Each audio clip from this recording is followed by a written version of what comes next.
Welcome back. ఏపీలో మహిళలకు RTC బస్సుల్లో ఉచిత ప్రయాణం పథకం అమలుపై వేగంగా అడుగులు పడుతున్నాయి. ఇప్పటికే పలు రాష్ట్రాల్లో పర్యటించిన మంత్రులు, అధికారులు నివేదికలు తయారు చేసి ప్రభుత్వానికి సమర్పించారు. వీలైనంత త్వరలోనే ఈ పథకం అమల్లోకి వచ్చే అవకాశం ఉంది.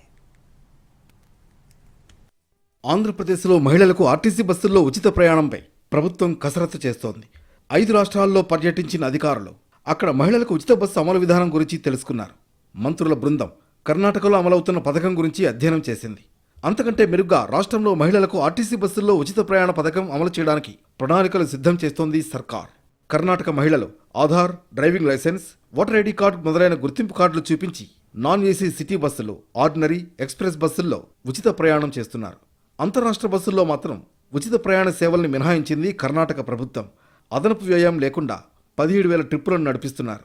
తగిన ఆదాయం లేని అంతరాష్ట్ర సర్వీసులను రద్దు చేసి అవసరమైన రూట్లలో అధిక సర్వీసులు ఏర్పాటు చేశారు కేఎస్ఆర్టీసీ అధికారులు. కర్ణాటకలో మహిళా ప్రయాణికులను మర్యాదగా ఆన్ బోర్డింగ్ చేయడానికి ప్రత్యేకమైన సిబ్బందిని వినియోగిస్తున్నారు. 3,000 మంది డ్రైవర్లను మ్యాన్ పవర్ ఏజెన్సీ కాంట్రాక్ట్ ద్వారా నియమించారు. ప్రయాణికుల సంఖ్య 23% పైగా పెరిగింది. 17% పైగా ఆదాయం సమకూరింది. ఏదేమైనా ప్రభుత్వానికి సమర్పించిన మంత్రుల కమిటీ అధికారుల రిపోర్టు కూడా దాదాపు దగ్గరగానే ఉంది. దీంతో పథకం అమల్లో తీసుకోవాల్సిన జాగ్రత్తలపై ప్రభుత్వం కసరత్తు చేస్తోంది.